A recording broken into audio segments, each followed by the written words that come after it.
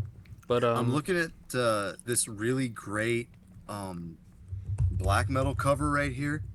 It's from a few years ago. I can't pronounce the name of this band because it's in Russian. I want you guys to see this. Here, I'll send it to you guys. I want you to see this cover. It just looks cool. yeah, but found that with Hope posed the question of what is is there a God Flesh / war metal band out there? And then some guys in the Terminus Discord were like, no, but here's this. And then there's that album, and I was like, listen to it, and yeah, I fell in love and just bought it. So it's on the way. Spoiler for my next mail day. I just bought the Euthanasia compilation. You know that Finnish Euthanasia? Yeah. Yeah, they just released a compilation. This all their year? shit, I think. Yeah, like just recently. Damn. So I had to buy that. Wonder if it has any like interest in shit to reissue that. But that's cool. Oh, Bestial Conclave made me fucking aware of it. Hmm. And I was on post, and I saw that he fucking tagged Jub. Check it out. So I guess Jub maybe Jub will like that stuff.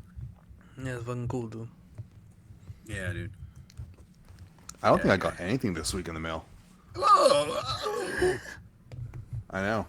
What are you doing? Tis fortunate. I don't even know. Oh man, mean, like- that's a bad cover though for that Euthanasia. Yeah, it's not great. But They should have on. stuck to the one with the naked lady with the sword. yeah, it's like a whole different vibe. This looks like I don't know. Well, if you look at the first demo, it has a similar vibe to that. It's not the same as the fucking Melodyne cover. Kind of. That one looks more like a Nuclear Remains cover.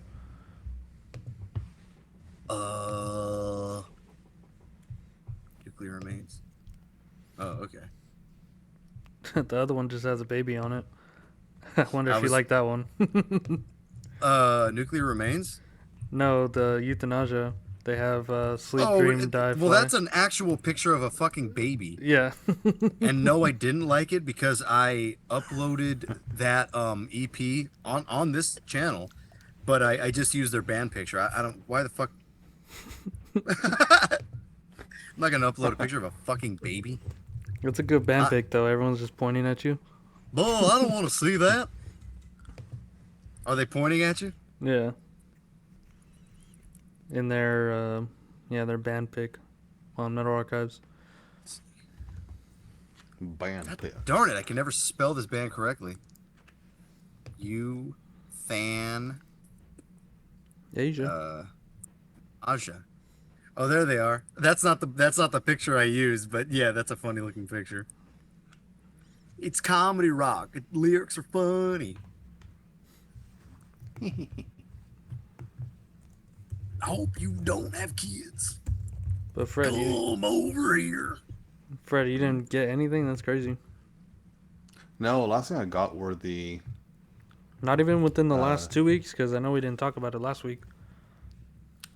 yeah, I think it was just before our last recording. It was the Yeah, kiss butt. I got the Moonblood Nima split and the Moonblood Asaku split. So y'all caught up with the splits now. Yeah, I got the splits I wanted, so I'm pretty happy with that. The Asaku split is bizarre because the front cover is their cover, and the back is their track listing and the label information. So from the exterior, you will have no indication that Moonblood is on this release. You're like, It's damn, weird. I got gypped. And on the inside, the Moonblood cover and the Moonblood information is Got on the snipped. interior pages. So that's kind of weird, but whatever. I feel like it was a layout error, or maybe they just tried to make it more mysterious for Moonblood. I have no idea, but I'm going a layout error. I think I'm about to do something really morbid that you guys are going to disapprove of and think it's unfortunate. Oh, I just saw that cover. That's pretty good. Which one? Oh, the black metal one? Yeah. Yeah, I like that. It's like laying Yeah, down what, with a he's sword. just holding a sword and lying on the ground? Like, what's going on Yeah, he there? died. He died in battle. My mama died. Oh, he did. Tied Yeah, in I see back. you, boy. He did. I told you he did. Yeah, Is the colonel in? he's lying over there like a newborn baby, God. Okay, I did something horrifying. I just opened a can of sardines. Oh, Yeah, I knew it. no. I can smell it from here. It's good. Oh, no. Lord, no. Well, I've been listening to this album from Australia. I was telling Paul about this before we started recording. A band called Sanctum. And the album came out, I think, 93. Yeah. Rape of Your Religion. And it's fucking weird. It's like they wrote the most normal death metal album you could imagine with no real like black metal influences or anything like that. Just straightforward death metal. But then I decided to use like Blazing the Northern Sky quality recording and like shrieky black metal vocals. It's bizarre. It's a bizarre combination. I've heard this before. I don't I remember. think I how, might have but sent it. I think I might have sent it to you way back when we first started You talking. might have. You might have. God, you're right. It does sound like Blazing the Northern Sky. Yeah, it's weird. It's like a really thin, tinny production that you wouldn't expect to hear for music that sounds like somewhere between like it sounds like American death metal. Like it's American or It's British cool. death metal. That's a cool quality. Yeah, like it definitely makes it stand out. Whether people like it because of that or not is a different story, but I think it kind of sets it apart a bit. So it works for me. Weird Yeah, album. that'll work. That'll do, pig. The other one I was listening to today was this Polish band Saltus. Slavonic Pride, one of their earlier recordings, I guess. Saltus in your eyes. Saltus in your Isis. Isis. Saltus rubbed eyes. Let's see. From Poland or Russia? Oh, it must be Poland. Poland. Poland. Want Triumph?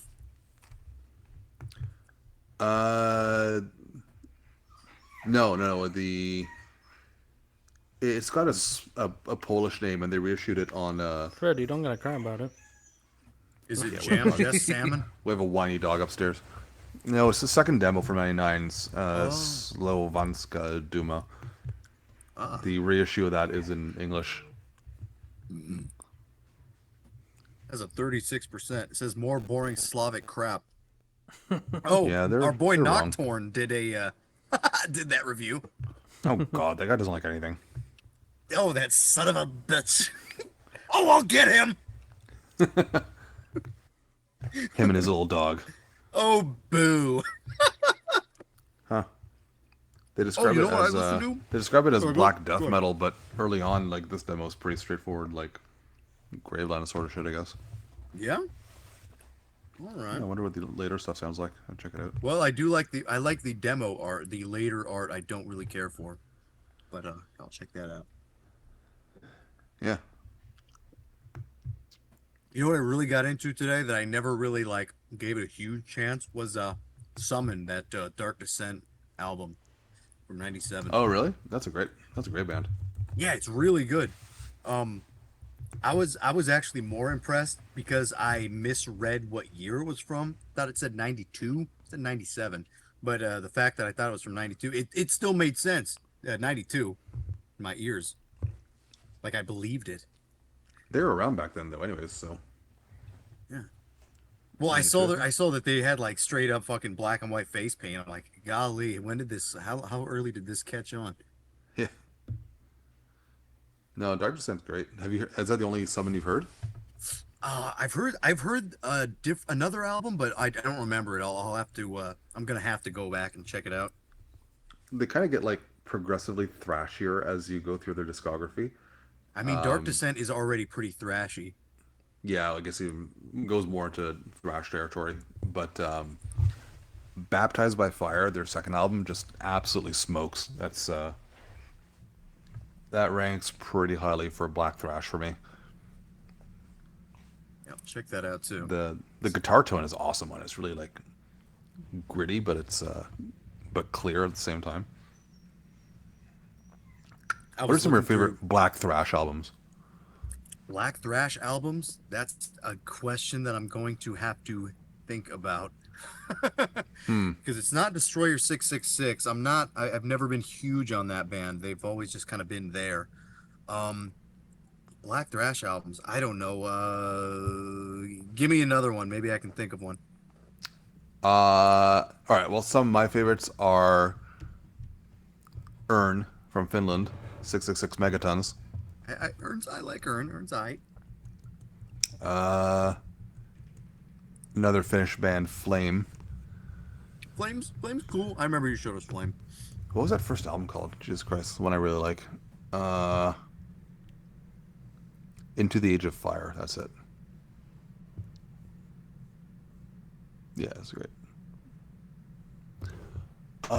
What else for black I still can't thrash? think of one.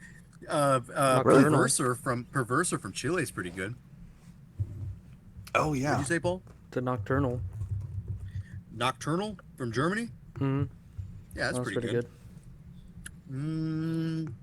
I guess the maybe Apsu, but which one?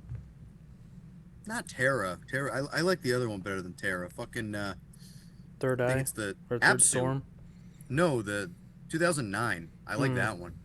Oh really? I don't think that was a popular one with people, but I like that one.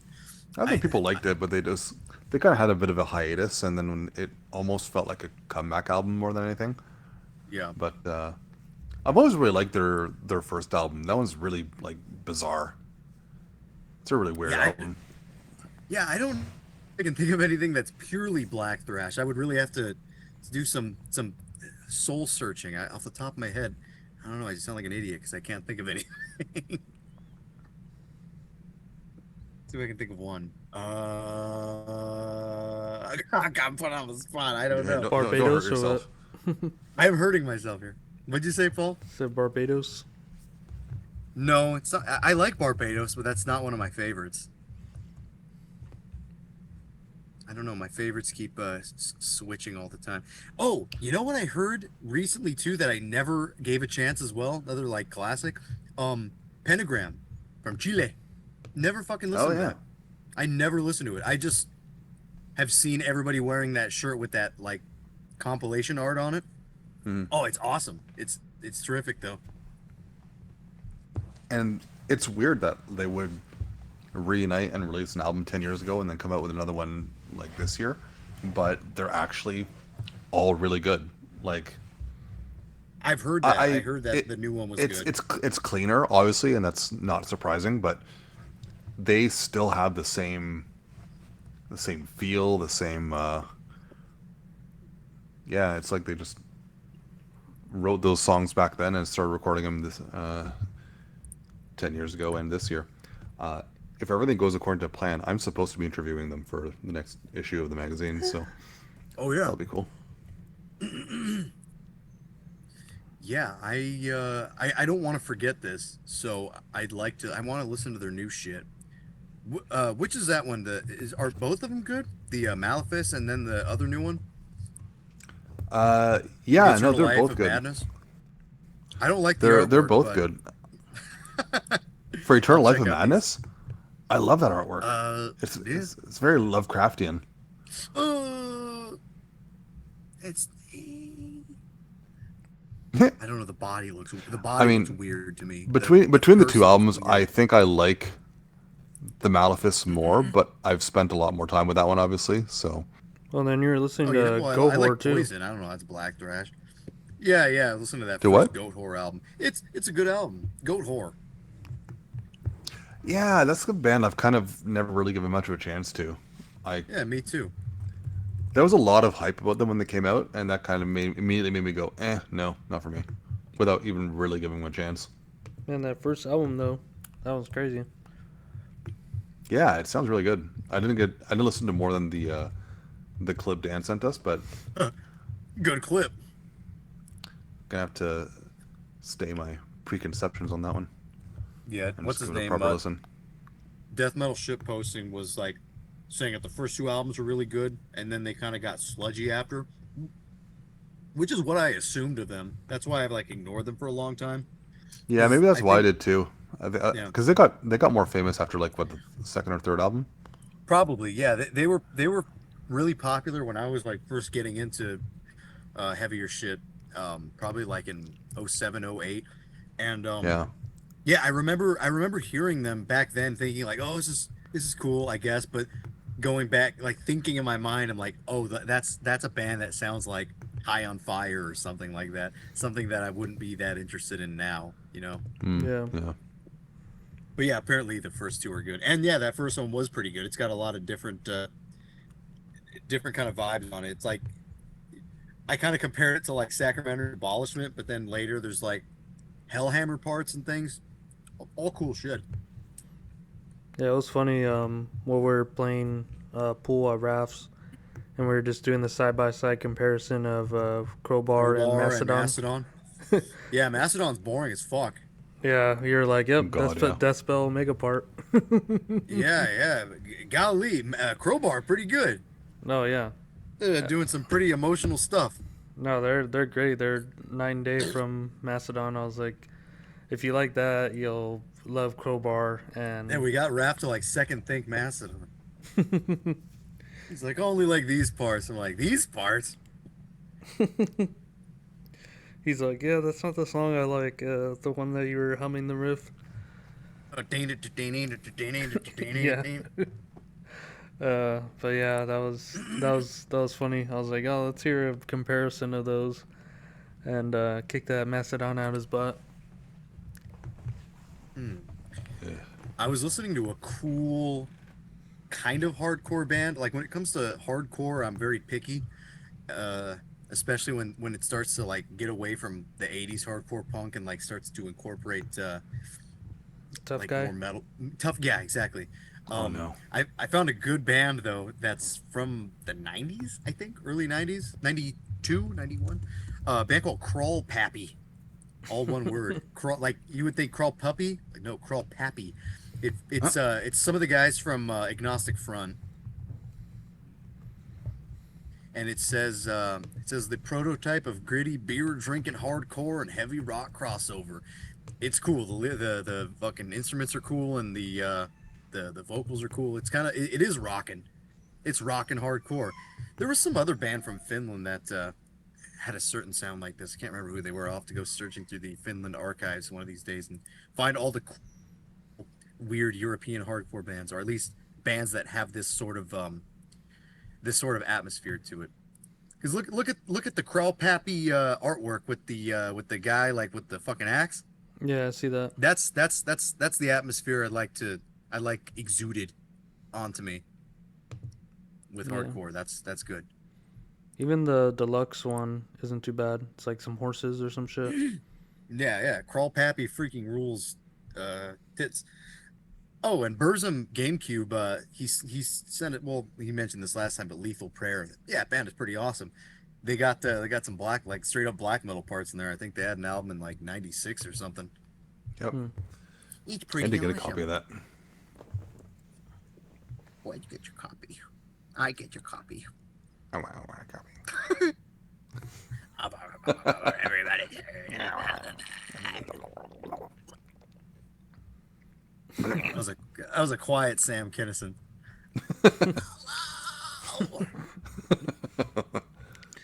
I hate women.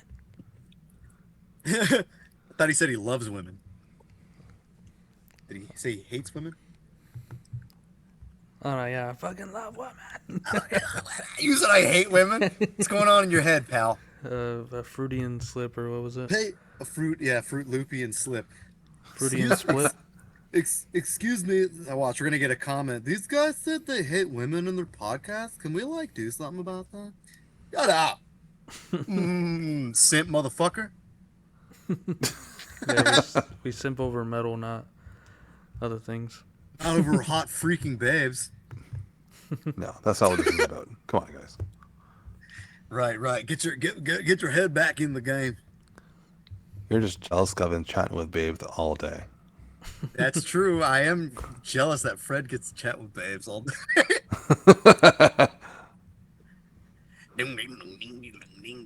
Okay. Well, Paul, It's time. if there isn't further to do, then should we go to break? Yeah, let's break it up. All right.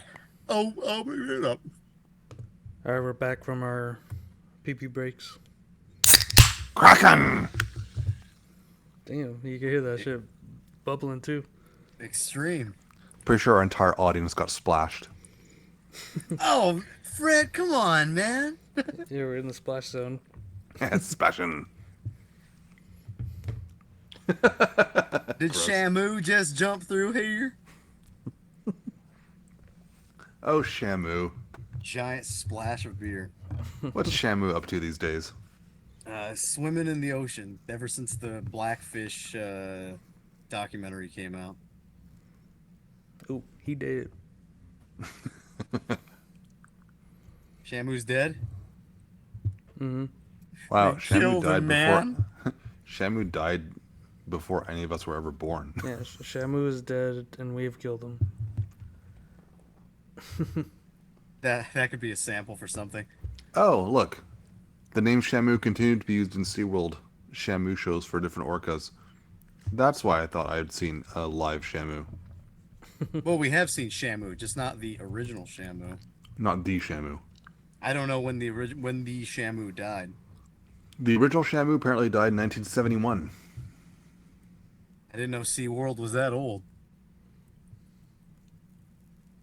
Yeah, good point. I just didn't know. SeaWorld started in, hang on, 1964. Died not that too long later, I guess. Well, you know, they take good care of their whales. You killed him, man. The hell is wrong with you, man? Yeah, now he's just a corpse, which leads us into my pick. Smooth. That was the Smooth. smoothest fucking transition we've ever had on this show. Well, that's a dead whale, which brings us to my pick. Now he's a corpse. Rated PG-13. Oh, of course. Oh, fuck. But yeah, yeah, it's my pick, and it's been a while since I picked something good, and What'd you pick last time? Ramlord. Ramlord, right, forgot. And yeah, I wanted to get more We all tried to forget. into a death metal, death and roll kind of thing, and I came out of the other end with this album, Revirgin from 1996 off Candlelight Records, and yeah, this album, I believe you were there when I picked it up. It was either from Dark Realm or Lock and Shock. I just grabbed the CD because it looked cool, and yeah, then listened to it, and yeah, I fell in love with it. So that's how I came across this, and haven't listened to them in a long while. So I decided to do that and then choose it for this episode. Wow. I don't know, man. Stupid band can't even spell the name right. It's all Can't take it seriously. it's from the United Kingdom, so they spell things with the U's right there then. whatnot. But they're from Scotland, Aberdeen. I thought they were from Glasgow. Maybe I was mistaken. No, there's other cities there. Oh, thank goodness. They're close by though. But yeah. So I was having a hard time choosing between Pull the Flood and Revirgin because they're distinct from one another. This one seems to be more concentrated, and Pull the Flood seems to be grasping at a lot of different things, going in all directions, which is both cool in their own rights. But this is the one I was introduced to, so I went with that one, and Dan gave me a little reassurance too. Yeah, this one definitely felt very concentrated. Like they knew what they wanted to do and they did it. Yeah, mature release for sure. Yeah. But yeah, what'd you guys think of it? Well, death and roll isn't usually my thing, but this one pulled it off pretty well. Like it's fairly experimental for, like, I wouldn't call it just straight up death and roll because there's a lot going on this. It actually reminded me a lot of like the Finnish bands, to be honest. Just like every single Finnish death metal band from the 90s, none of them made it to like a fucking third album that was death metal. Like it's like they got bored with it and started going in different directions. This kind of made me think of like Amorphous at some points. Disgrace, remember Disgrace had that unreleased album that came out later. I think they just called it Volume 2. Yeah. Kind of reminded me of that, Lubricant a bit. Some of the weirder stuff in there.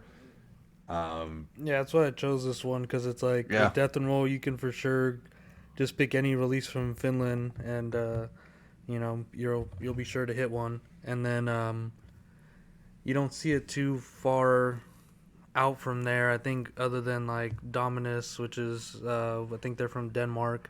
I feel like Dominus is different though.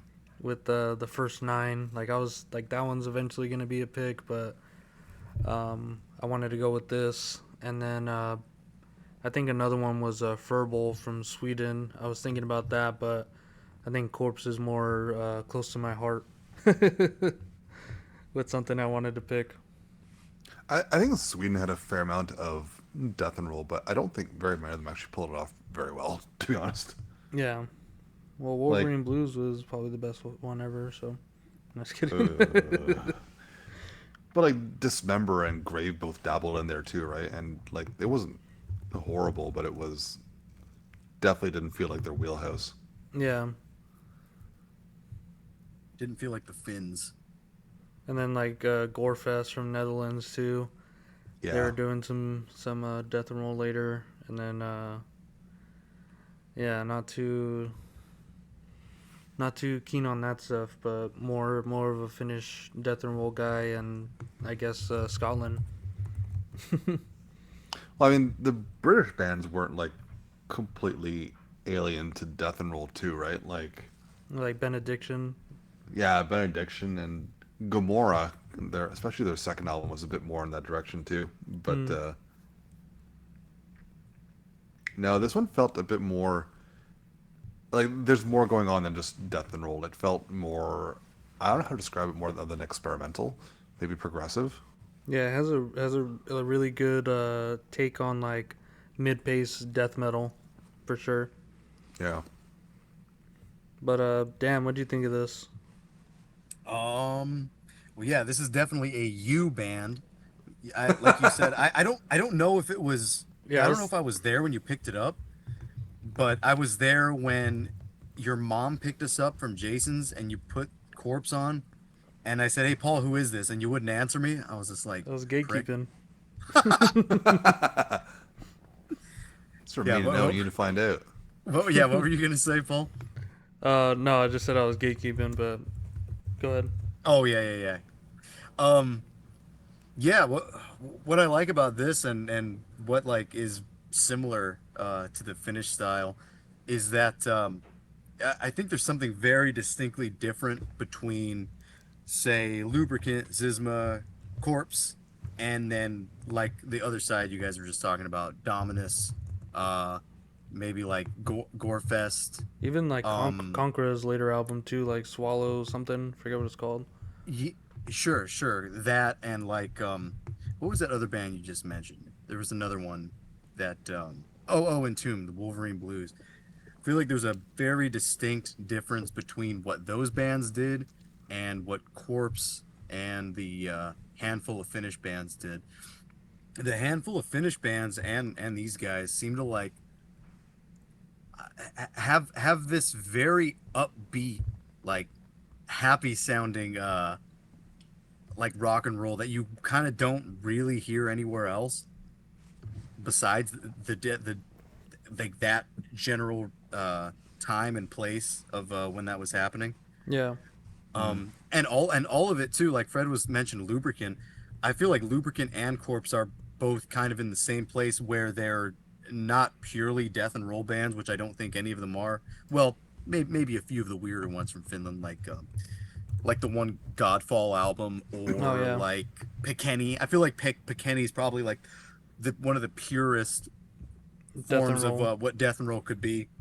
Yeah, But yeah, when it comes to like Zizma and Corpse and Lubricant and Convulse and well, a who lot else of is those in that? bands were like venturing into that, and Yeah, instead of like I guess becoming just a death and roll band from their origins, yeah, and I don't feel like this band is one of those bands in the sense that they kind of just came into it and they were just experimenting with different sounds. Um, I was reading. You probably read this too, Paul. That there was an interview online with them Mm-hmm. where they're asked. Or no, you didn't read this one, but there was one you probably did read where he says like, "Oh, I don't know where the rock and roll comes from. Motorhead, maybe." He like Yeah, doesn't even give a specific. He doesn't even. He kind of yeah, didn't even realize he was doing it. yeah. Because he was saying he's like, oh, I like Slayer, Creator, Voivod, Killed Frost, and Hmm. some of the oldies, and he says Sabbath, Rush, Jethro Tull. Yeah, So and then he yeah. said So yeah, maybe the rock Motorhead, and roll is just accidentally coming in there like naturally without really like going for it. realizing it, I guess. Yeah. Yeah, yeah, without going for it completely. Um during this other interview I have I forget the name of the magazine. I think it's called like Death what the fuck is it called? I don't remember. Death Sounds or some shit like that. It's old. I think it's from before this album came out. I think it might have been from the first album maybe. but the interview was asking like, what the hell did he say? He goes, "Oh, you guys sound like you're influenced by Nirvana," and it's the singer bass player who's doing the interview. He goes, "Yeah, whatever you say, pal." That's what it says in the interview. Whatever you say, pal. That's a boss answer. And yeah, the interviewer kind of like described it on his own, saying like, "Oh, these guys are playing death metal kind of mixed with something like sub pop, like yeah, like the Nirvana shit and Sonic Youth and like Overwhelming Color Fast and 90s like you know the like indie kind of slight grunge, slight punk thing." And I think we can all hear that really. Yeah. And then I think the interviewer also asked, he said, "You guys sound like Godflesh and Skin Chamber," and the singer was like, he's like, "Oh, I hate those bands." He's like, he's like, "I totally hate that tick tick boom shit." He goes, "It makes me angry thinking about it." All He the said, "It's not even industrial shit. music." Yeah, but honestly heard like stuff that like Godflesh when I was listening to Pull the Flood. I'm like, "Yo, God, yeah, it does sound like Godflesh," but apparently not. There's like two other bands that kind of okay. Despite the death and roll thing, there's also something else going on here. There's kind of like yeah, like the heavy. You kind of want to call it industrial, but it's more of a stripped down dissident type of death metal that is just very heavy. There's a band that I came across that reminds me of them a bit during those heaviest parts. A band called Eisenwater with a V. I don't think a lot of people don't know what that is, but it's like absurdly heavy, and I think everyone should check that out. Eisenwater. Fred, you don't know what that is, right? No, I don't think so. I think you guys would like that, both of you guys. There was another band that like somewhat does that, but in a more stripped down way called Totenmond. And I like how both of these bands are like the German names, Eisenwater and Totenmond. Totenmond is an interesting one. It's like, it's from, I think they have an album in 98, and it sounds like what a modern death metal band, or it sounds like what a modern death metal band probably should be rather than what they are now, if that makes any sense. Like, it sounds ahead of its time is what I'm saying, in a good way, actually. Sort of the way, I don't know if you guys are familiar with a Swedish band called Defleshed.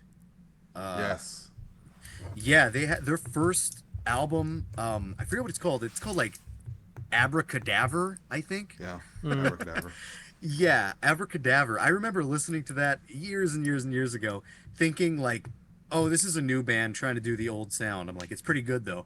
And then I looked it up. It's from like '96. I was like, "Wow, that's actually quite impressive." It's got that kind of feel to it. They're an where old band doing a contemporary sound.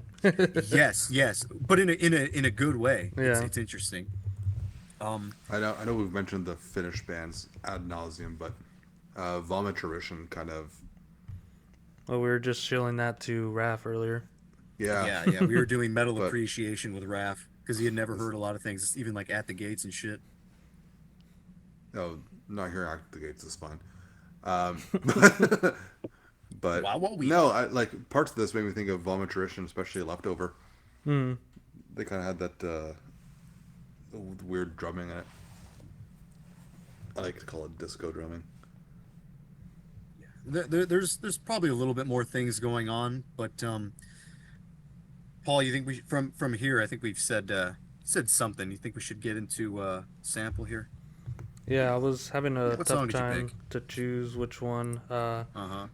There's three that I wanted to choose from. The opener, the second track, and then the fourth. But I think let's go with the first track because it opens the album and it's First one I from- heard. That's distinct from That's the the one rest you of the wouldn't album tell too. Yeah, so it's called Octo Choosy. interesting name. First track, and Octochoosy. we'll be right back.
A master class on how to do death and roll right there.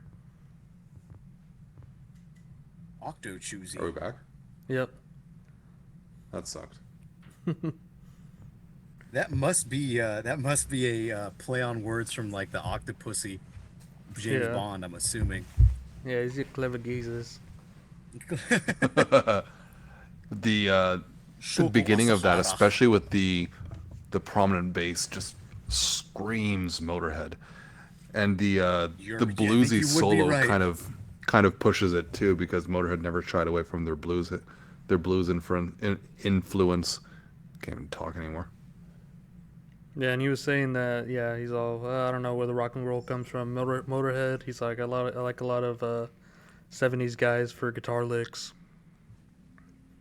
And you can tell that from like all the tail ends of the riffs and stuff. Even the bass does it. And then they break into this like weird section where that spacey riff, right? Yeah, it's like so. With the like, bass, it's like bang bang dong, bang bang dong, kind of it's taking like, filling in the space. Yeah, so drowned in like in like distortion and everything. So you can't really tell what's going on. You could just hear the rhythms of it, and then after that, the guitar solo comes in, and it's just like so good. Well, they did say they like Voivod, and I think that part kind of screams Voivod to me as soon as I heard it too. Yeah. So, yeah, it sounds like Voivod. Even seeing Voivod live, I think that helped, actually. Yeah. Helped narrow things down. I have so much trouble remembering these guys are British. Like Scottish. Yeah, Scottish is part of British. Thought it was a different isle. Nope, you're thinking of Ireland. Ireland's not part of Britain. Oh, I am thinking of Ireland. But yeah, no, I keep forgetting these guys are British. Like, it feels so Finnish to me. Yeah, totally. Even these lyrics are very Finnish in Yeah, like a nonsensical kind of way. In yeah, in they are. that fanzine interview that I was reading too, the guy asks, "What do these song titles mean? What do these lyrics mean?" And I think his name is what was his name? Fluff. He was doing the interview, Yeah. and he's like, "What did he say?" He's like, "It's not important." He's like, "It'll only be important to the band members, and it's like nobody else should know." So Yeah. It's inside. apparently it's like insider stuff for them. I think even the artwork, like we were saying, I don't know if we said it on air, where No. it looks like a Giger painting, but with all the Gigerisms like Just scooped absent, out. like they've all gone out to lunch or something. Like there's the Yeah. chamber, but nothing's happening. Yeah, pretty much. Yeah, but that's a weird abstract kind of cover. The name is weird, Revirgin. The Great way the logo. the way the logo is like hippie-ish. I think when they came up with the band name, they were like slightly more like actual death metal. And he goes, if we could rename the band now, he's like, I probably would, but Corpse is cool. He seems very like on everything in these interviews. It seems like, Yeah. Well, you see Yeah. on the No one gave a fucking shit. yep, their demo cassette yeah, from '91, the logo they have on there is sick. It it's looks really different. cool. Yeah, yeah, people like that one too. Yeah, had you heard that at all, Paul? The demonstration tape? Yeah, it's like a couple songs from like Pull the Flood and stuff. Yeah, yeah. I think there's like two or three songs from there. Um, But I guess but they're saying that with the album Pull the Flood, they had someone create that Celtic knot, and then they had that as inspiration for the logo. So like they're saying that even like on the K and the S, like the ways that they curve and whatnot are kind of similar to the Celtic knot, where all some of those lines are shaped like that. Yeah, I could see yeah, that. but I had never heard the demonstration tape until today. Hmm. Um, Yeah, because these guys are like apparently, from like '89 and shit, and then they well, released that '91. when did this demo come out? 91. I don't. Yeah, you said you hadn't heard this demo, but even on the first song, Paul, like this, it still has fucking rock and roll influence in it, even though it sounds a little bit more like Autopsy or something. Hmm. Yeah. Look at the review title. It says Autopsy meets Nirvana, and this is 91. And if that's the case, then this comes out only a year later, Then yeah, after Fata Morgana. And and yeah, did Yeah come out in 1990 or yeah, 91? 90, I think. Wow. Yeah, because these That's guys that's that's sound. really early to be experimenting like that, especially when death metal's not even really totally evolved yet. Yeah, well, I guess It's interesting. they have like first dibs on like Black Sabbath and whatnot from being from the same kingdom. Yeah. Um, I think some of these type of like melodic guitar riffs, like they're still the bluesy rockin' ones, but they're melodic in a way that just doesn't suck. Like Yeah, it's because bluesy, but they're not in a way that's lame. they're not Mm. doing like lick after lick after lick for a solo. They're like it has like such a emotive inflection with how they're playing, and with just certain notes they're just drawing them out to like create more of this like atmosphere that they have going, and it's like that was like yeah, one of my favorite solos. It's fucking beautiful. Yeah, and when it comes back from the solo where it's like Oh yeah, sound like Tony Soprano or something. with the shuffle drums. Yeah, Yeah, Tony and then Soprano. you got a guitar behind it going like kind of that part reminds me of a later band, but it reminds me of something Valiant Thor would do. Mm. I don't know if anybody remembers who Yeah, I Valiant remember you Thor showed is. me them. Yeah. Yeah, they were actually one of the cool like southern bar kind of bands because they sang about like space. All their themes were about space, even though they were like bearded bikers and shit. So Yeah. it was it kind of gives a Hawkwind vibe, And you know what I was gonna say? It's funny psychedelic that vibe. you brought up Autopsy, because after this album, the drummer was like, I think I'm good. He didn't want to do any more releases or shows, so they were in contact with Chris from Autopsy, and Yeah. then they went to like California to like write and stuff. But then he got sort of busy with other projects, so they weren't able to pan that out. But I can't imagine that. That would have been crazy. Yeah, it seems like a lot of people worked with Chris Ryford. I remember the story of Lori from Nuclear Death, like meeting up with him to do recordings, and like he was supposed to be her boyfriend or something, and then one of the other guys from Nuclear Death was like, "Lori, I love you," and then like she just she's like, "Okay, no, all right." She said no to Chris or whatever. Like freaking like Patrick and shit. I love you. Like Patrick, Yeah. Where he's like, I love you in the movie. I love you. Yeah, he's like standing there with his pants down, and he has the goofy goober underwear. It's like, Patrick, you've been wearing the same goofy goober underwear for 2 months straight. It's like, what do you call that? He goes, worship. I'm a goofy goober. Yeah, but like, yeah, Fred, what do you think of this? Have you heard it before at all? Uh, I don't think so. I know I've seen the cover before, Yes. for both albums, especially the first one. The first one definitely looked familiar. Um, but I don't honestly remember if I've ever heard this or not. Um, so, with that said, for all intents and purposes, it was new to me. Um, like I said, when I go into something hearing death and roll, my initial reaction is I'm good. might like it. It might be okay, but I'm not. My expectations aren't high, uh, unless they're Finnish, in which case they might pull it off. But um, yeah, no, this kind of grabs you right away. Uh, it kind of reminds me of you guys remember Motorcycle at all? Oh, I don't know what Mm-mm. that is. No, that's I wouldn't call them metal, but they Motor Psycho? yeah, they're a Norwegian. I mean, I guess rock band, and the way I mean, the Motorhead influence is obvious in their names, so it's not going too far from what I mentioned before. But I got vibes from their like Lobotomizer album off of this too, and that's pretty cool. No, it's I enjoyed this. It kept me engaged, which is more than I can say about a lot of death and roll I've heard in the past. So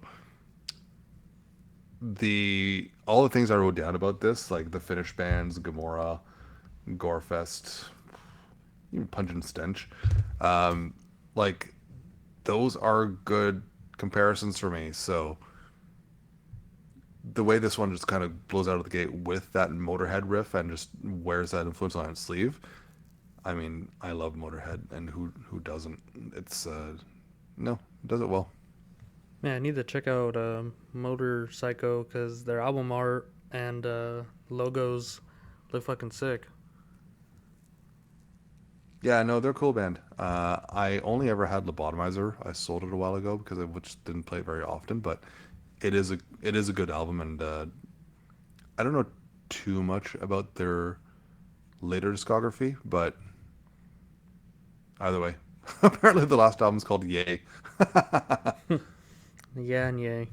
Yay! But yeah, no, I think you guys probably both like Lobotomizer. It's a cool album. Yeah, I gotta check it out. Not on the Metal Archives, but they're on the Prog Archives. Yeah, because I don't think they're metal enough to be on the archives, I guess. But uh, there's a cool track on there called Hogwash, which is Hell for the yeah, most hogwash. yeah for the it's there's a lot of instrumental passages in that song, but it's good. Yeah, you guys will like it. Yeah, this is definitely psychedelic leaning uh, release. You know, instead of I guess that's what they're infusing more instead of just rock and roll. But they do have a lot of those like start stop like AC/DC type riffs too, but in a played with like death metal note choices basically. That's a good way of putting it. I had that extra something that I couldn't quite put my finger on. Psychedelic is a good way of putting it. Yeah, I think they do it in a an immediate way rather than like trying to like corral like a vibe with it, like how some bands just kind of space out. These guys space out, but it's like in the stratosphere still, so it's more immediate. You know, this band kind of feels more like not like kind of beyond a death metal band. They feel like a band that could have been like a cult classic, not just for metal, but for like rock fans. This feels like it could be this could have been like a big rock band, or at least bigger than they ended up. Fred mentioned the motorcycle as like a Norwegian kind of thing, because the Norwegians seem to have Yeah, they love that stuff. this sort of tinge to them. It sort of reminded me of a band that I used to like quite a bit called Veilortak. I don't know if either of you guys remember that or know who that is, but No. I think they there's do definitely like, moments. They have like the Baroness artwork, right? They have the Baroness artwork. People, The like I don't know if black it was a rock, gimmick. black rock and roll. Yeah, it was kind of like black rock and roll, but not in an evil kind of way, more in a very bright way. Like if if Korpse's, you know, the bright kind of exciting sunny death and roll, then Veilortak is sure a rock and roll band with like blackened tinges to it, but still very sunny and not in a totally lame hipster way. It's actually fucking like good rock, which is interesting. And I feel like these two bands have similar vibes in that sense. Yeah, I can see that. Yeah. But should we get into the next track? I I think we so. could do that. I think that would be Fred's Tilt. Tilt is a good one. Yeah, so that's the third track, and we'll be right back.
Such a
Now we're back from listening to Tilt. We I gotta- sure are. Yeah, I gotta get back up. Tilted. Yep. Tilted Tower Dyers. No, but yeah, this is a great song, and you can hear Multi Towers. the Godflesh industrial kind of vibe, and right at the start of this one. Yeah. It's got that vibe, but apparently that was not what they were going for. Yeah, But it just ends up at the same place. it's funny because Maybe, they're maybe saying that is just more Voivod. yeah, because I a mean, lot you of don't those, have to necessarily like a band to be influenced by their sound, right? Because yeah, we could do that they better. they said they don't like Godflesh, but I'm sure some of the bands that they like do like Godflesh, and that's like Yeah, exactly. Like the stuff secondhand they, influence, right? yeah, secondhand influence for maybe Gorefest. I assume. I think one of the guys was wearing a Gorefest T-shirt in Yeah. one of the band pictures. So yeah, Yeah. probably Gorefest. Yeah, no, I definitely see that. But like, what I like about this song in particular is, to me, it was one of the hardest ones to place on the album. Whereas like the first track was easy to pull out, like the Motorhead influence and the bluesy sound and a bit more of a finished sound. This one felt a bit more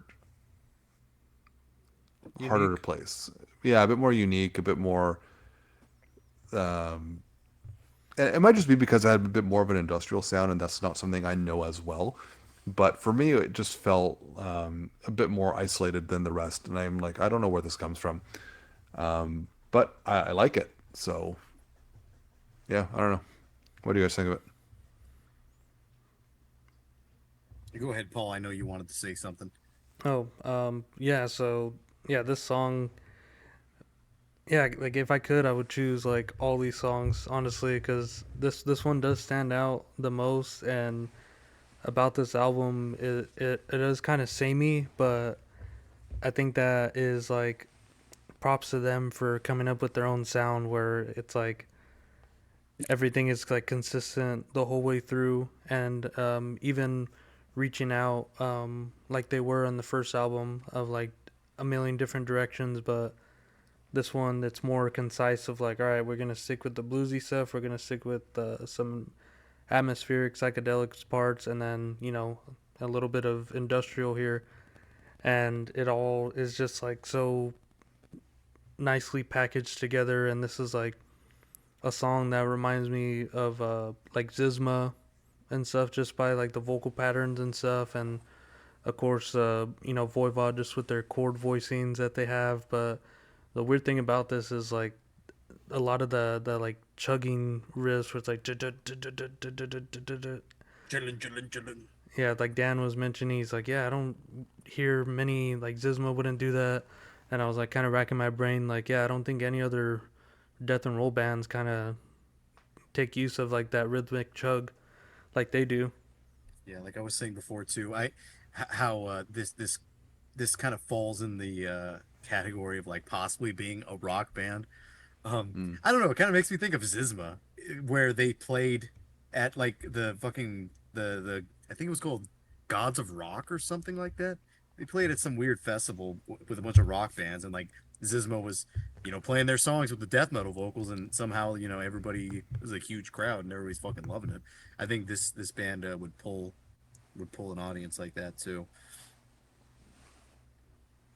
To Paul's point that the album sounds a bit samey, that's not a detriment. And I Mm-mm. mean, like, I hear people complain about this a lot, saying the album sounds samey all the way through. It sounds the same. You know what? When I listen to bands like this or death metal in general, I don't necessarily want a lot of variety in the album. If they have a sick sound with good riffs, then just keep doing that.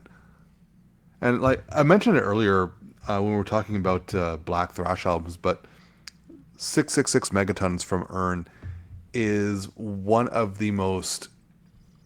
This is what we're doing, start to finish. We are not deviating from that path at all. And it's perfect. It's absolutely perfect for me. And I think this album has the same kind of fate to it. Like it does sound the same all the way through, but they're doing something that sounds really good. So why would they deviate from that? I don't know. Yeah, and they're doing different enough stuff to make themselves distinct from the Finnish death and roll. And I think during this time, they're saying that a lot of bands, like with Pull the Flood and stuff, and just listeners of death metal, were too like elitist to like actually appreciate and listen to it. They're like, oh, this is too weird. This isn't, fucking Swedish or Finnish death metal stuff. It's just they're, I guess, a little bit too what's the word? Like, Out there. not pompous, but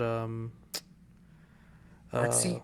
yeah, like kind of artsy and pretentious with like how this is, because it's definitely an acquired taste, and like a sort of there's a barrier to entry with it. I think just with this style in general, it's like, oh, I listen to metal to get away from rock or to advance from rock, but these bands are like, looking back to like go forward, I guess, instead of what were bands doing in 1996? They're going like tech and brutal and stuff, and then it kind of just died there. Where this band is like, utilizing what was before them, and that's what a lot of Finnish death and roll bands were doing. And I think there's even contemporary, Scandinavian like prog bands that were, carrying a torch for that sort of stuff. I think like Kinnison's Wall was a big one that like Convulse and stuff we're into, and then I think it's like Akadoten or something. They're like a Swedish prog band, and yeah, I think that these guys, I don't know what they would have done if they kept going, because this is like the perfect swan song of an album, and yeah, I think yeah, there isn't a thing I would change with it. Well, they're Yeah, apparently still active, so you might find out one day what they would sound like after this. Yeah, they're like started doing some shows like from 2012, but whenever you look them up, there's always the fucking brutal death metal band Korpse. Like, come on, use Metal Archives and look at that. There's another band named exactly how you spell it too. yeah. Can't anybody do their homework and like not name themselves after a band that's already been named? We Yeah, have the internet. yeah. There's like a Why million is there a bands. new death metal band called Cartilage? Are you fucking kidding me? Seriously? Yeah, I think what were you saying? And Detest? Really? I think like my girlfriend was saying like, oh, why are these band names so long? And you're like, they're already all taken up. Yeah, you got to start getting creative. Yeah, Corpse did. They did it with the K, and then of course there's those assholes that do it, and I think these guys blow them out of the water, because I mean, Corpse sounds like any other fucking brutal death metal band, but these guys, they sound like Finnish bands from Scotland. So Yeah. there's that. One other point I wanted to bring up about this song that we were talking about when we were listening to it. Um, there's a lot of opportunities for this band to fuck up and do something lame and like ruin it, but they don't do it. Like there was a part here where it slowed down. There was a Oh, the doomy part. breakdown. There was a breakdown coming, and instead of doing some like they went they did some spacey voivod thing where it's like Yeah, and they were changing it up every time it came around. yeah, and then like Hmm. interrupting it with like a punk D beat kind of thing, like a Swedish Dawn of Decay riff or something like that. And also one other thing that they do throughout this is when they change up some of the chugging parts, they'll do like these dissonant things, and they'll switch them to like the rock and roll notes. They'll use like a bang bang, but they'll utilize that with a dissonant chord behind it, or they'll do it in a dissonant way.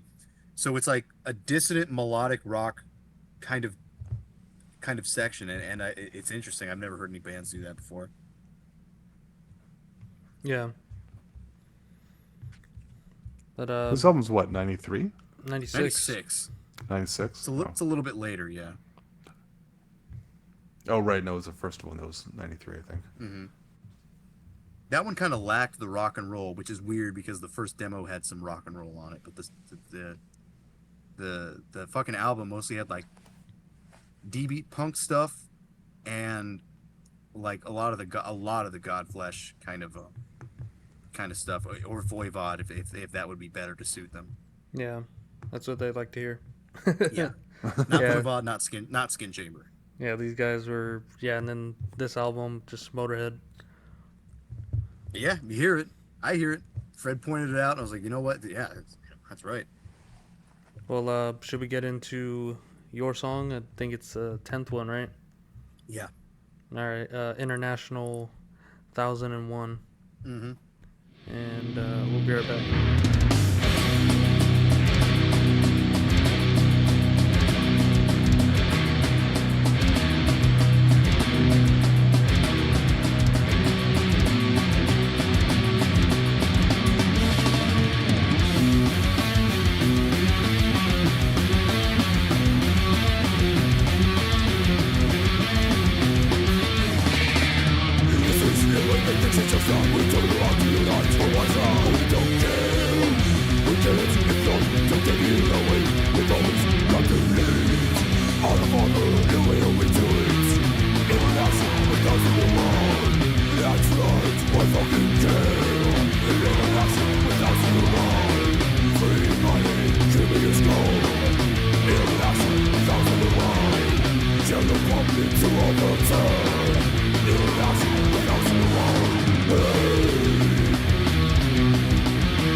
We're back from listening to the 10th track, International 1001.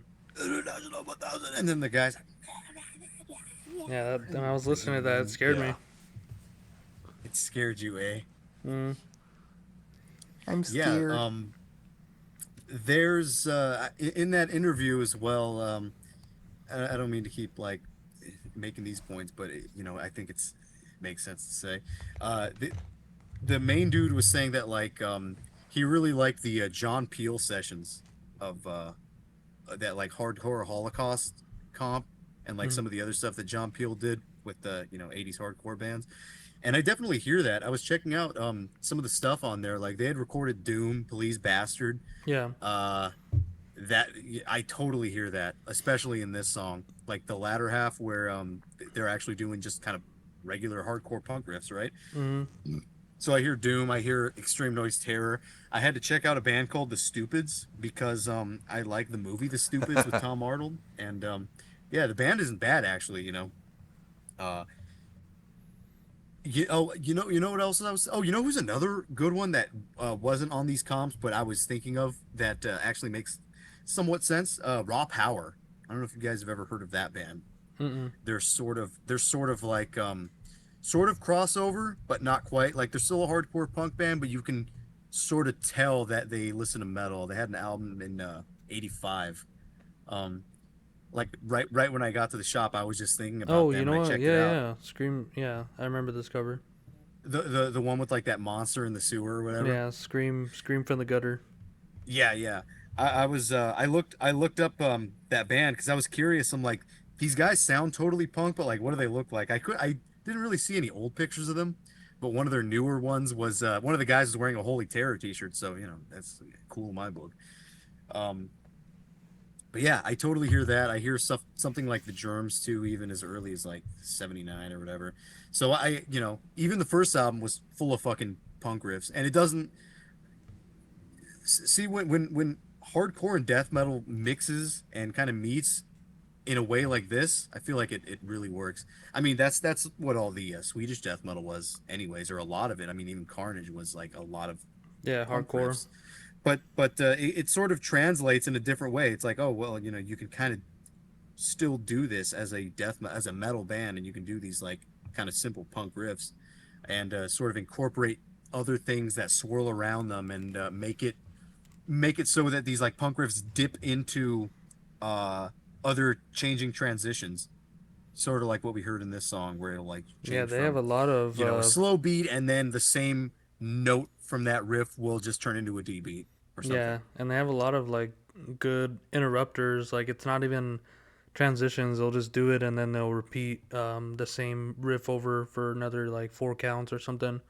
Yeah, And yeah, I can understand them being like influenced by punk because a lot of that stuff was coming out of the UK and just like Swedish death metal, like you said, a lot of that stuff was just coming out right before death metal.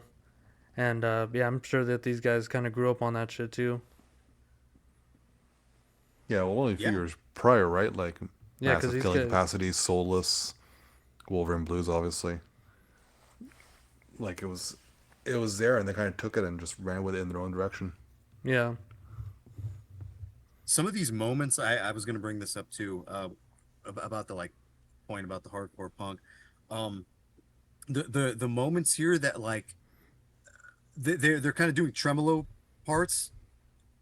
There's like a number of them which within like each song. Um, it somehow reminded me of like some Razorback record stuff that was, you know, like Carcass influenced, but it sort of went in a faster direction. That's what this sort of feels like to me, in a certain sense, in like a speed sense. yeah. I Um, think they get their Carcass influence from like filtered through Zizma, which isn't too far off.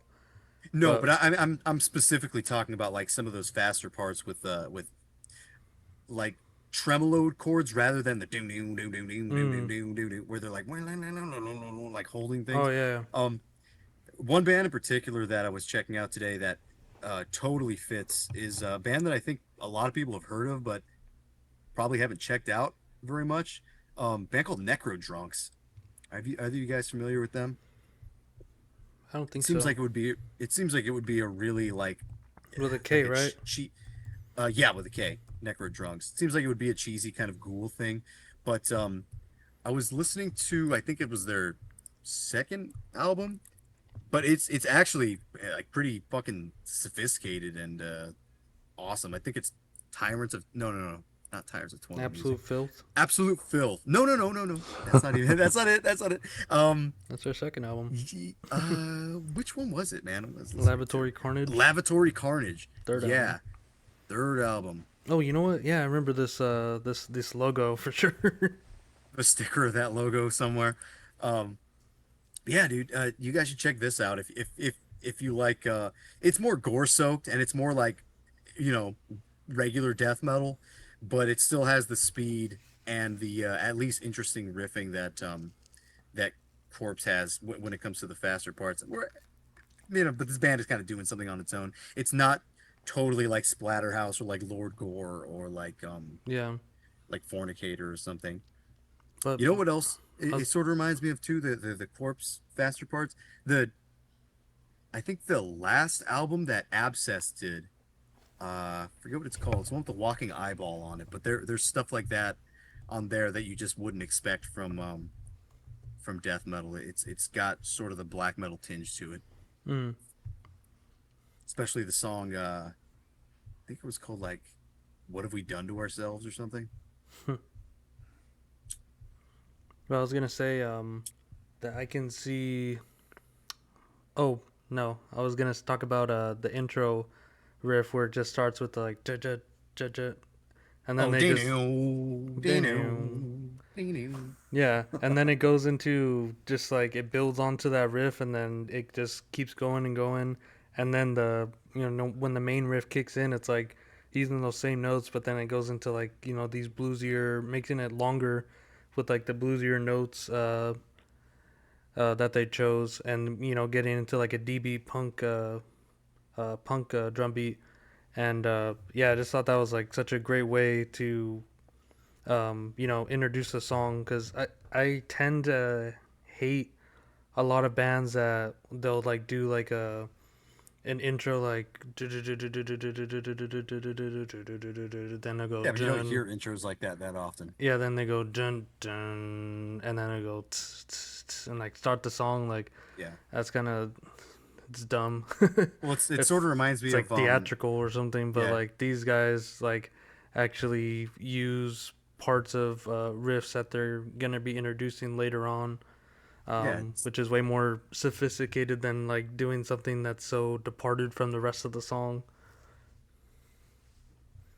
yeah. It sort of reminds me of that intro to the Traumatic demo where it goes bow now bow now bow now bow now bow now bow. They like hold that for a while, but it works. They change the drum beats up, and then it just like quickly shifts. Hmm. And I also wanted to read this song title out for the Laboratory Carnage. Track 6 is called Asshole Casserole. A little tongue twister. Track 11 is called The Window Peepin' Freak. Track 10 is called Treacherous Anal Warts. Yeah, it's very Razorback. Number 15, Temple of Blowjobs, as opposed to the Temple of Masturbation. Very good. Very good, very good. Funny, Howdy partner. but I was gonna say that like the lyrics for that song International 1001 1001. are kind of telling of like their positioning in like death metal because a lot of people didn't really care for this as it was coming out, and I don't know if people care about it now, but I do. And it seems like the band didn't care like who the fuck liked it at all, and it was kind of telling with what you said about the lyrics. They're like, oh, it's just for us, and you guys wouldn't get it. And yeah, like literally the lyrics are like, that's right, why fucking care, we don't care. uh what else to say? uh Enjoy the things right now, it could be your last. What's that? To look in front, we stab you in the back, and you think we care? Like these guys are. I guess I could see kind of like where black metal came in and like being like, oh, death metal is just like fun and all this sort of stuff. But like these guys, their whole aesthetic and like image from like band photos, it looks like they're just like having fun and not caring and all this. But Yeah, there's a picture of the drummer with his ass out. yeah, and then they have like one with like a bucket on his head, and he's like holding the other guy's like holding like a mic stand or tripod or something as his dick. But Yeah, well, he said in the interview too, the one from the magazine, um, the guy interviewer asked something about like what the hell did he say? He's like, are you trying to mix things up, or is this a rock infusion? And he says, no, this is just a natural progression of death metal. The way is what he said. So I guess that's whatever was natural for them yeah, was to do something like this rather than like mix things up. Because yeah, it does sound like a progression of a lot of things. It's not just the same old insert here, insert there. It's all kind of their own sound, which is progressive in its own sense. Yeah, because a lot of this like rock and roll stuff, it feels doomy, which was kind of one of the like first sort of genres to come out of like heavy metal. Um, First of all, with all the like blues influence and stuff, and obviously with like Black Sabbath, and it seems like this could be like a sort of like there's songs that on here like the fourth one that are like very mid-pace, like kind of death doomy, but not in a way you would expect it. It's like way more infused with like rock and roll, and I think that there's no like separation between their influence from rock and roll and like doom metal, which kind of brings it back to like to the first song where it's kind of like you would only hear that stuff in like sort of like stonerish metal, but Yeah. that isn't like so taken seriously with Yeah, well, because those bands fuck up. yeah, because they'll do what you would expect, where these guys are like doing These what guys they want. really don't. Yeah, yeah, yeah. Maybe you'll expect it if you're listening to the album and you're kind of you're kind of analyzing it. Then you would maybe know what to expect, but otherwise, I would say no. Yeah, And to your point about like not really caring about where this is coming from, how this is their own sort of progression.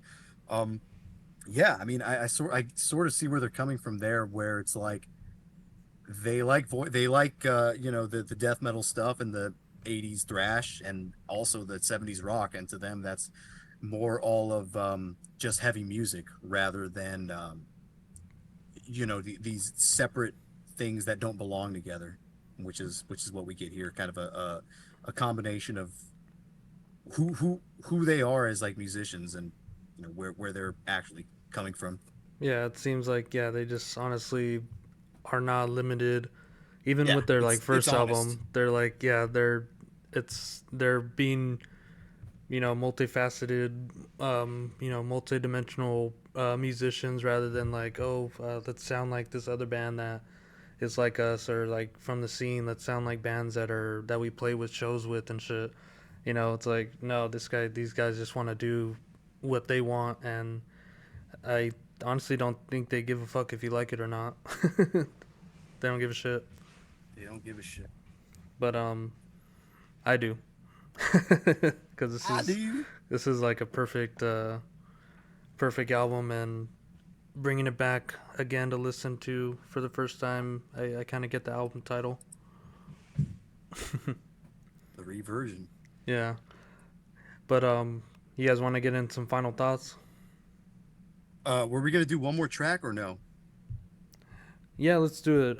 It's gonna be the fourth track, "Only Way Out Is Dead," and you can kind of see the range of this album with this song especially, and it's right after Tilt, so it's like a total polar opposite. But yeah, we'll be right back.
again. We're back with the fourth track. With the wall.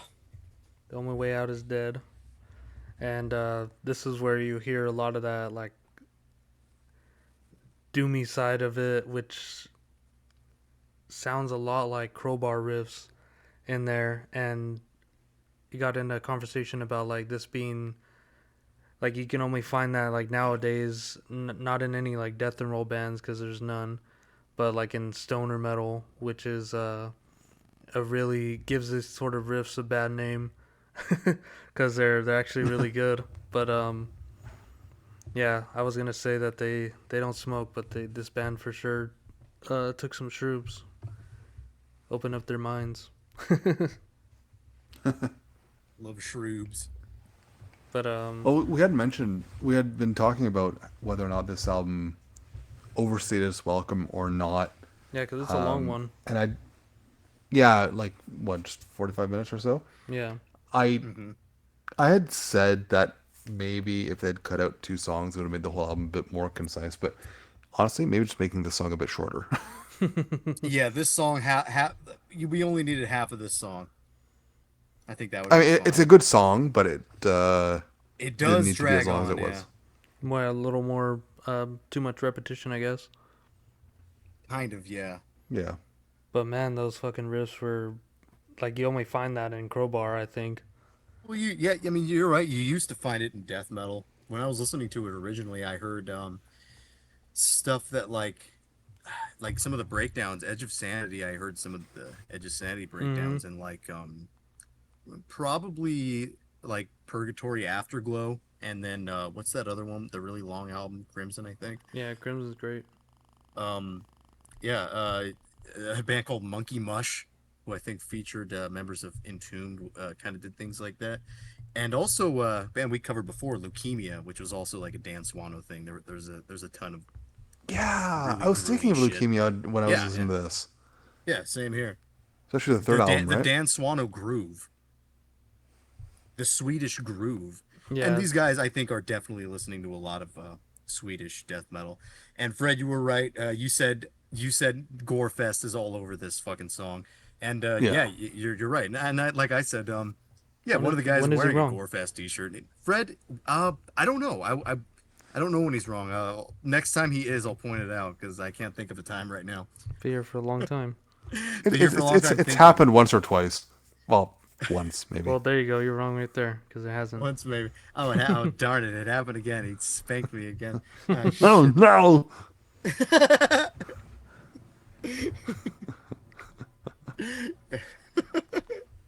Get that voice while it's happening. Yeah, it's happening.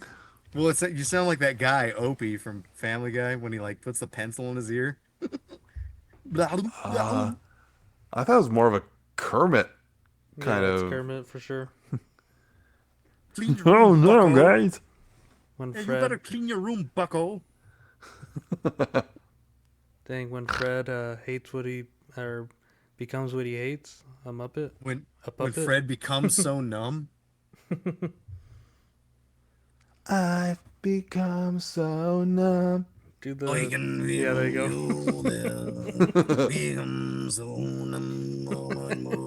Whoa! Tuvan That's the- throat singing. That's the Mongolian. Well, that is Spoiler. an actual cover. That's a spoiler to the Glycia vocals for the single. Yeah, there was some band that does like Mongolian throat singing, and they did a cover of that Linkin Park song. Pretty good.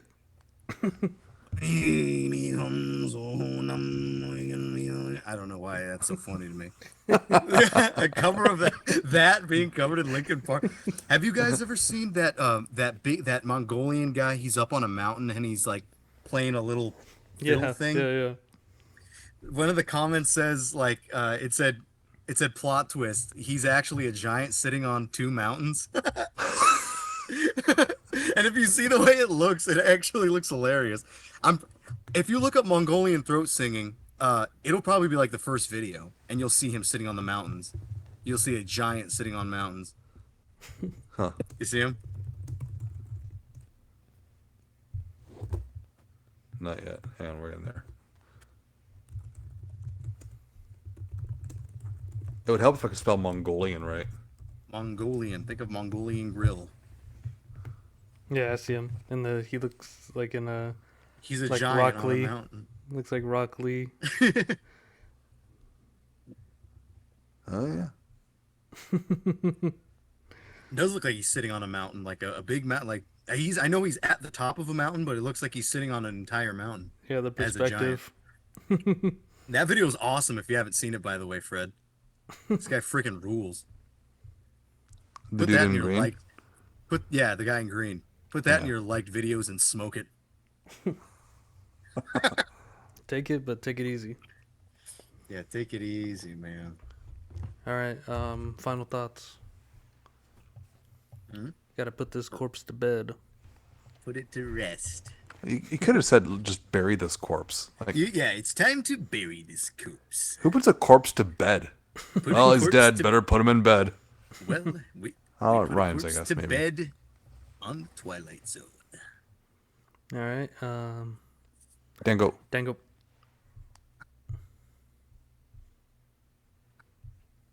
Okay.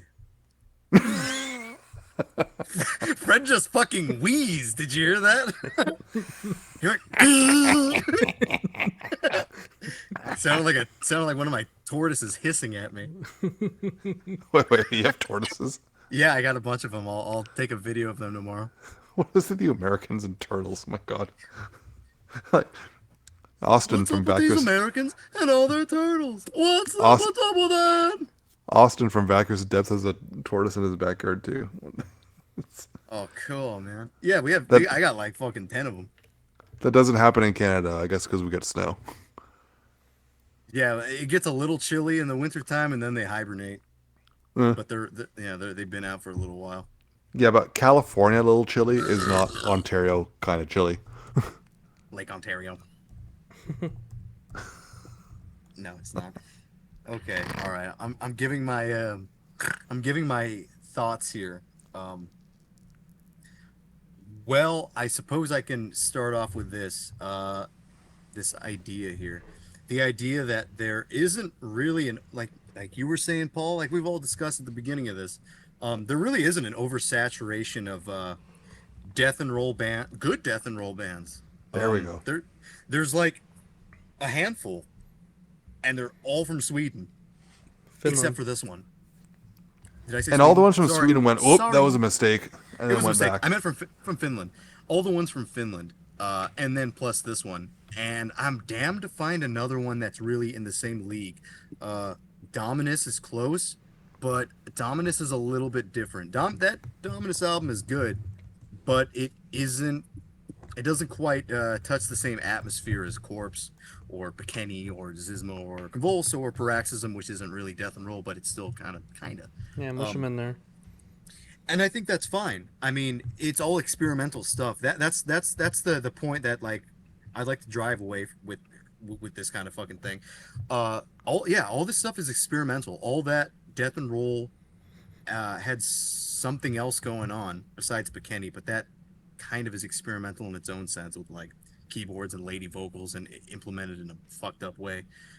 But I think that's probably a good thing that this genre never really took off and this sound sort of stayed within just a few bands. Well, I think every time I talk about death and roll, there's like bands like fucking Hearse and shit like that just like are the worst parts of what you could do with this combination of music.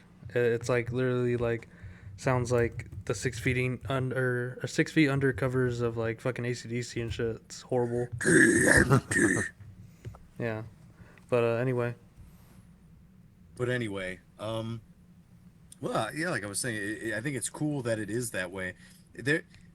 I guess there are other slight variations of like very small groups of bands that like have scenes like this, but they all sort of have their own identity, and all these bands do have their own identity. But I think people know what you mean when you say, "Oh, I like death and roll, the Finnish kind." They know exactly what you're talking about. I think everybody's very aware of this sound, and Korpse fits in there real nicely. And Korpse has their own unique style of like blending all their influences in a way that they don't even see it that way, in a way that is just like they said, a natural progression. Um, but it is catchy. It is fun. Uh, and honestly, listening to this one now, I think the first album is probably right on par. And again, I think this might have been an interview with them as well, where they're saying like the second one really isn't supposed to be better, or the first one's not supposed to be. They're not supposed to be anything different. They're both just continuations of the same thing, basically. Yeah. And they're really good. I mean, we've already said a lot about it. I mean, I just kind of wanted to drive that point home about the like limitations of this like micro genre. Um, but yeah, I'd be if anybody knows any more bands like this, please leave them in the comments. I've been trying to find bands like this for like 15 years. And I haven't been able to find a whole lot. This was a total shock to me when Paul brought this to my attention, and this was not even recently. This was in like 2011, and I was shocked then. So, and I'm still shocked. So Yeah. It's a product of picking up a CD because the album art looks cool. yeah, man. Yeah. So Fred, do you have anything to say about Korpse's Revirgin?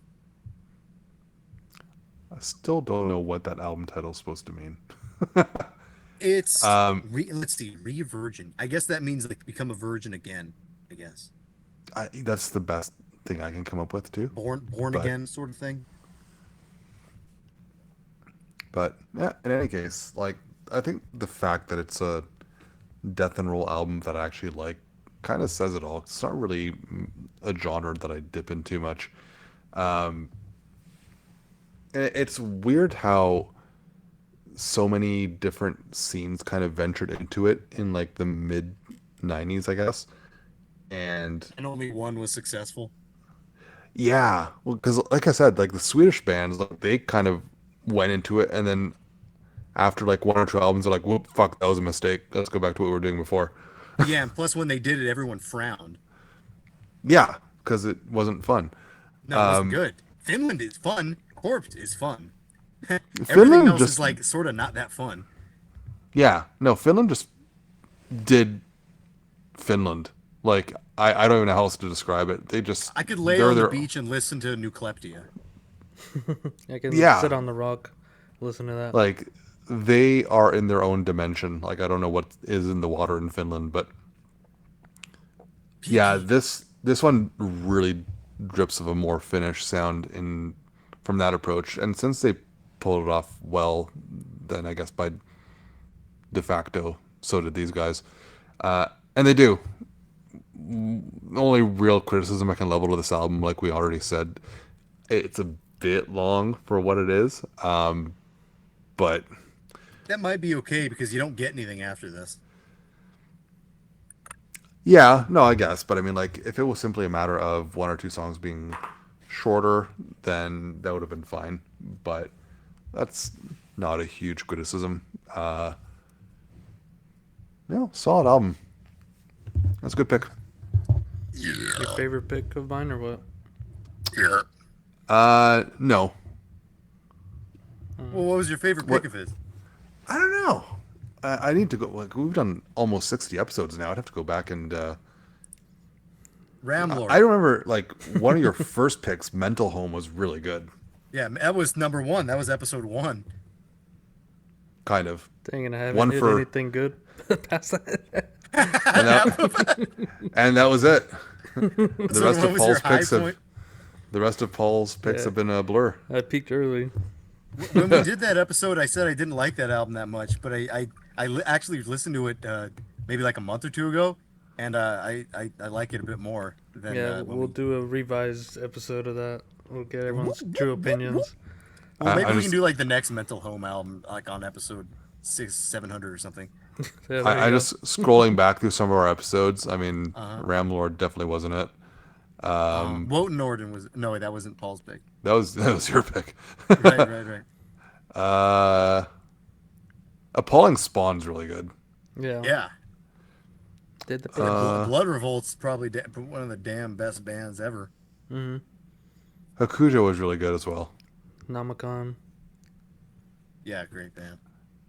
Did you pick the Nomicon Star After Spit? I thought it was a Dan. That was a Dan No, pick. no, he did that one. Oh, then that one's probably. I don't know. It feels like cheating picking that one because I already knew it and loved it beforehand. Um, Yeah, he already knew Blood Revolt too. what else do we Well, have here? Pulso did. Oh, wait, you didn't like Blump. No, he didn't at all. What about Carbonized? That one's good. Oh, you didn't really care for that one that much either, I don't think. No, Carbonized is cool. I just have to be in the mood for it. That's all. Hey, that Who's shit's sick. who was August Moon? Was that that was That was Dan, my wasn't pick. Yeah. it? Oh, Avenger. Avenger was a really good pick. That's one Dan didn't like. Well, I mean, Dan can be wrong. It's fine. I like it. I like it. It was just I felt like it was hard to talk about that album at the time though for whatever reason. Yeah. But I do like that album. Don't get me wrong. Yeah. All right. Well, we got Fred's thoughts on this, and I'll go into it. Yeah, this album, like I said, it's like a blessing to come across it, and I don't think I would have found it any other way than you know, Blind maybe buy. yeah, blind buying it. And yeah, this has always been like just an early album. I think it's maybe one of the like first releases that I actually bought, like my own money and whatnot. And yeah, this is like just always been ingrained in like my musical tastes, especially with like death and roll, because like Dan was saying, like we're really into that like early on. That was like one of the genres that it's like so niche that we're trying to find anything that sounds Yeah, like it. the first couple things that we did when we met, we did a couple covers. We did Repuked, who was a newer band from Sweden, and then right after that we did a song from Nucleptia, and that was like right when we met. So we were already pretty much into the same shit like at the same time. Yeah, and then to find something, especially that isn't Finnish or Yeah, you know, shocking. Scandinavian at all, it's like this is like such a, like I said, like such a pleasant surprise. And once you hear this one compared to their first album, you can see that this one's more concise and packaged more nicely with all the influences that they have. They kind of limit them to sort of three things, which was like doom and like blues rock and like sort of this industrial sound, but it's all filtered through their and punk own. too. Yeah, it's all filtered through their own. I guess their own sound, which comes out through this whole album. It has like a, even though it's so concise, it has a huge range of what they can do with just those four influences, you know. And yeah, this is an album that I'm gonna be listening to forever until I'm a corpse. And With a K. yeah, and yeah, let's see if we can get that other band to change their name, because come on, it's so easy to look up a band and be like, all right, we gotta actually think about something else. Necrophiliac black, necrophiliac black, I'm a fucking necrophiliac corpse. black. I'm a fucking corpse. Oh, I thought he said, I'm a fuck your corpse.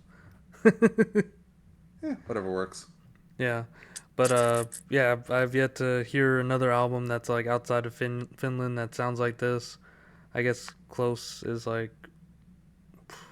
I said, Dominus and stuff like that. There's Gorefest. yeah, and there's a bunch of Yanni. other bands that that sound like that, but not as good as this. And yeah, this is one of my favorite albums, and I'm glad you guys both liked it, and I hope other people do too, because yeah. It's dope. Later, bitches. The wheels get down, but that's okay. You feel like you just wanna run away. Put on your pants, boy. Show 'em you're strong, boy. One leg at